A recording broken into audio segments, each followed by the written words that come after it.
Thank you very, very much.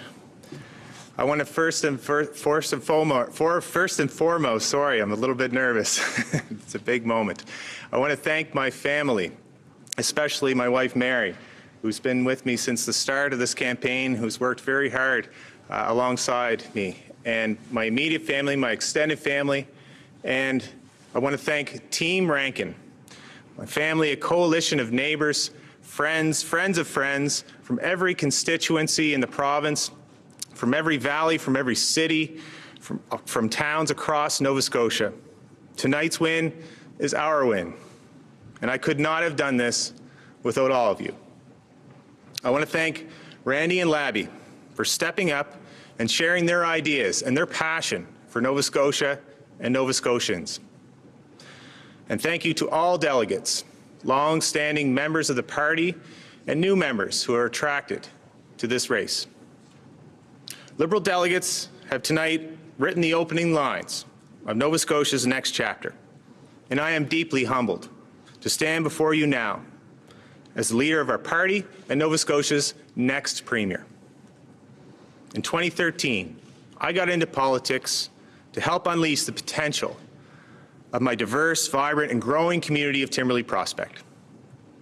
Like my father before me, I felt compelled to public service, a Rankin family tradition driven by an innate sense of duty to help people build a better future for themselves, their communities, and their families.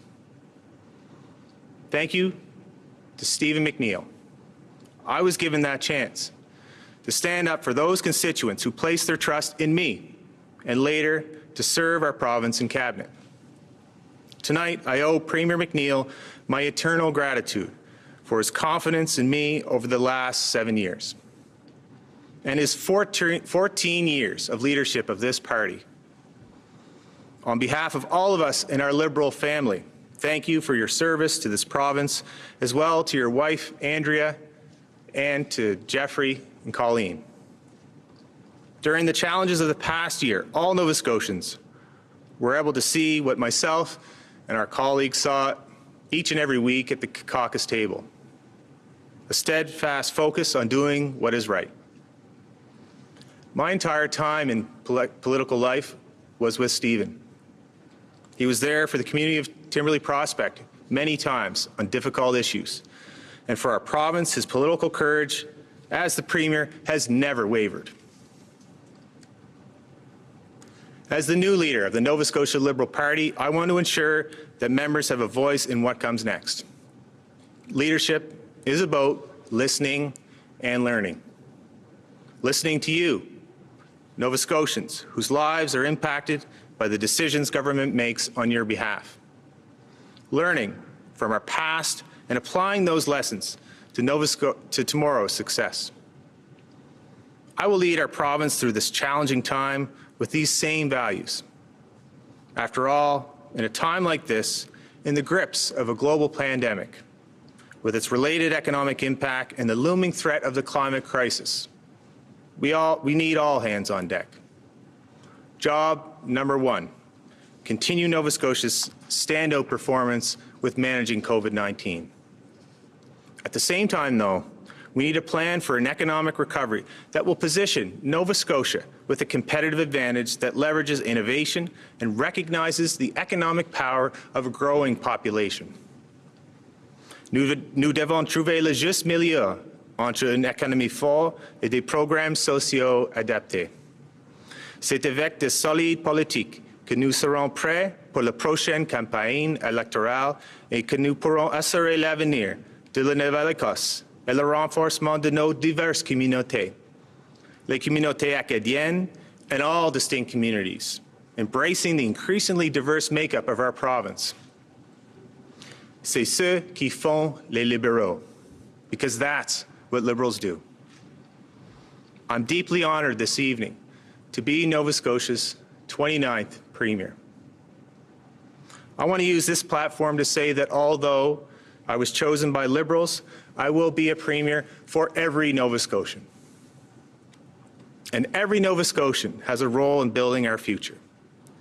Whether you're a union member or a business owner, whether you live in downtown Halifax or in a rural community, whether you work in an office, on the land, or on the sea, or if you work or are a student or are retired. I'll be calling on your skills, your experience, and your expertise to guide our decisions. This past year has been tough. With every heartbreak, there was an additional sadness of being unable to reach out to a loved one, or hug someone in sympathy, or even honor a life well lived by attending a funeral. But the spirit of Nova Scotians rose to every challenge when the best contribution we could make was to stay home. We stayed the Blazes home. We created a Facebook group called Nova Scotia Kitchen Party that brought our music throughout the world. Remember that businesses voluntarily shut their businesses down early on in the pandemic. And every day, Nova Scotians performed hundreds, if not thousands, of acts of kindness, like getting their neighbors groceries, giving their neighbors a call to loved ones, and finding ways to reach out to others. And it is in that spirit that gives me confidence that Nova Scotia will emerge from this crisis stronger than ever. We've learned some important things over the past difficult months, and some of them need our immediate attention and investment. The pandemic further highlights the disparities that exist in our province, for which we have a duty to correct. And we have just begun the long-awaited journey of dismantling systemic racism.